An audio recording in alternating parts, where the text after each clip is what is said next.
Hello everyone. This is English lesson plan and the topic is adjective.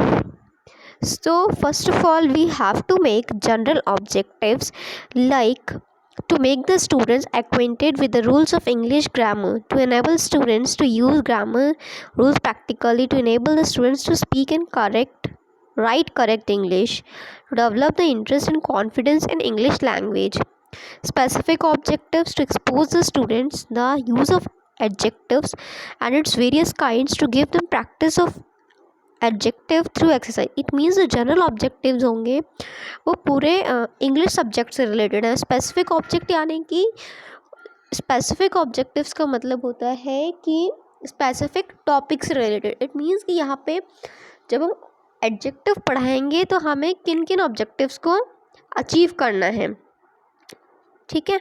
Now the previous knowledge क्या होगी student की इसमें कि they are familiar with the parts of speech. Material aids क्या use कर सकते हैं हम? Ordinary classroom equipments, charts and pictures. Then the statement of M. Well students, today we will learn about adjective. So यहाँ पे एक ऐसी table बनेगी जिसमें फर्स्ट होगा teaching point, then teaching objective, pupil teacher activity, students activity, black board work, material aids, then evaluation. So teaching point जब हम शुरू करेंगे तो सबसे पहले इस टीचिंग पॉइंट में क्या है? Developing grammar. सो इसमें टीचिंग ऑब्जेक्टिव्स क्या बनेगा? To expose the students the use of adjective and its various kinds. So कुछ पीपल टीचर एक्टिविटी करेगा और स्टूडेंट उस पर रिस्पॉन्स करेगा. सो सबसे पहले हम इंट्रोडक्टरी क्वेश्चन से शुरू करते हैं कोई भी जब हम लेसन पढ़ाते हैं. तो what is this?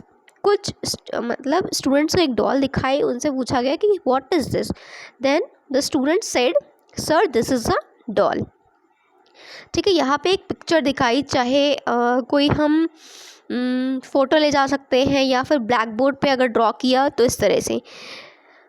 Now second question is which part of speech does are doll represent? किस पार्ट को रिप्रेजेंट कर रही है? The student will answer that a doll represent noun.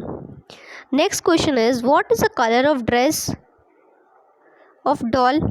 यहाँ पे स्टूडेंट्स आंसर करेंगे sir the colour of a dress is red है. What is a red represent? Red किसको रिप्रेजेंट कर रहे हैं? तो यहाँ पे ये प्रॉब्लमेटिक क्वेश्चन है, तो यहाँ पे स्टूडेंट्स का रिस्पॉन्स क्या आया? नो आया. इवेल्युएट किस तरह से करेंगे? To develop the students the use of adjectives and its various kinds. Now second है डेवलपिंग ग्रामर. वो भी there was a brown bird है, एक छोटी सी 2-3 लाइन की स्टेटमेंट उन्होंने स्टूडेंट्स को दिए.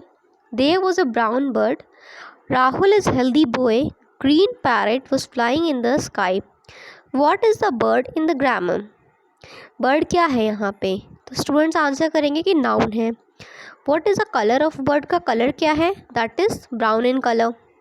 What is boy in the grammar? Boy क्या है? नाउन है.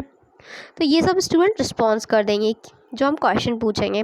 What type of boy he is? He is a healthy boy. What is parrot in grammar? Parrot in noun है parrot. What is the colour of parrot? क्या है? Green colour है. जो green colour है वो क्या है? एडजेक्टिव को रिप्रेजेंट करता है. अब यहाँ पे जो ब्लैक बोर्ड वर्क पे क्या लिखे है कि adjective is a word used with a noun to add something to its meaning. Fill in the blanks दे देंगे कुछ, एंड देन होमवर्क दे देंगे हम उन्हें कि define adjectives with the proper examples के साथ. Students will write on their notebooks पे लिखेंगे. So this is the end of the lesson plan. Hope you like it. Please like, share it and subscribe.